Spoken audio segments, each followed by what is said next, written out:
a supporter of the opposition leader Raila Odinga during a protest on Wednesday in Kisumu, Kenya. Mr. Odinga says he will not run in a new election because he does not believe that it will be free and fair. Yas Ulyoshi Chibar Agence France Presse, Getty Images Nairobi, Kenya. Kenya's Electoral Commission said Wednesday that it would go ahead with a repeat of the recent presidential election, even though one of the main candidates has said he is withdrawing from the race because he does not believe it would be free and fair. The commission said it was opening up the new vote, scheduled for October 26, to other candidates who had run in the initial election in August. But with the opposition leader Raila Odinga declaring his withdrawal, President Uhuru Kenyatta is likely to win easily in a contest against 6 other candidates who failed to win much support in the early election. Mr. Odinga has contended that the Supreme Court, not the Electoral Commission, should be in charge of overseeing the election.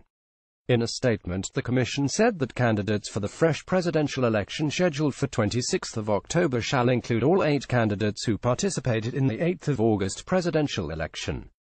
It added that Mr. Odinga had not formally withdrawn from the election. The new vote was ordered by the Supreme Court last month, after it nullified the August election in response to Mr. Odinga's complaints of voting irregularities.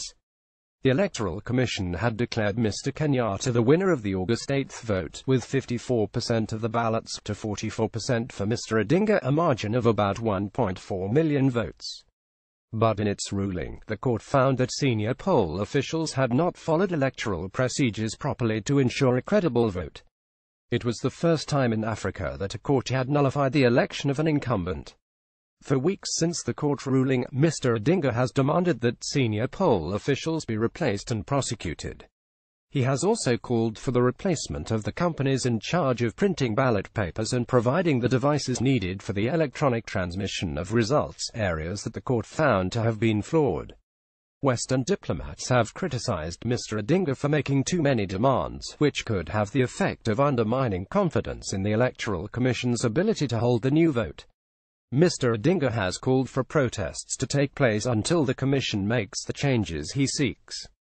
On Wednesday, hundreds of his supporters demonstrated in Nairobi, the capital, and in some opposition strongholds around the country, demanding the resignation of senior election officials. "Can you go into an election with the same cooks who poisoned your food?" said Janet Ongera, an opposition lawmaker from Kisii, a city in western Kenya. "This will add even more sulfuric acid," Ms. Ongera added. "What we want is a level playing field." Since the Supreme Court's ruling in September, Mr. Odinga and Mr. Kenyatta, along with the Electoral Commission, have failed to reach an agreement on how to conduct the new election. Analysts say that with shrinking campaign funds and worries of eroding support, Mr. Odinga was most likely playing for time by withdrawing from the race. Mr. Odinga appeared to be pushing for a later date for the new election, based on his interpretation of a 2013 ruling that calls for a new vote to take place within 90 days if a candidate suddenly dies. An extended campaign would give the authorities more time to make the electoral changes sought by Mr. Odinga. Earlier in the day, before the Election Commission's decision, Kenya's parliament passed a set of amendments to the electoral law that seemed intended to ensure a victory by Mr. Kenyatta. One measure said that in an election a runoff with only 2 candidates, if one withdraws, the other would be automatically declared the winner. Another amendment would bar the Supreme Court from nullifying a presidential election unless violations of the Constitution or electoral law significantly altered the outcome. That measure was widely criticized as an attempt by the government to clip the judiciary's wings. Although the parliamentary vote was boycotted by opposition lawmakers, it passed with the support of Mr. Kenyatta's party. A version of this article appears in print on October 12, 2017, on page A9 of the New York edition with the headline "Kenyan officials open new vote to all original candidates."